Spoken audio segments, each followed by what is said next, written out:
The Plexacity bath pan provides soothing relief and aids healing for various perineal-related issues. Just clean your Plexa Pan with an antiseptic and be sure to rinse out thoroughly. Fill the pan with 2.5 liters of lukewarm water. Do not use hot water as this may cause discomfort, burns, or disrupt surgical sutures.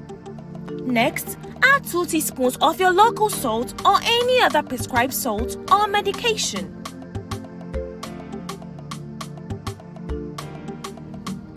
Now, just fix the pan over your flush toilet or a bucket as preferred. Sit on the pan and relax, making sure that your perineum is having a good soak in the water. It is ideal for new mothers to help in their healing process and even men and children suffering from piles.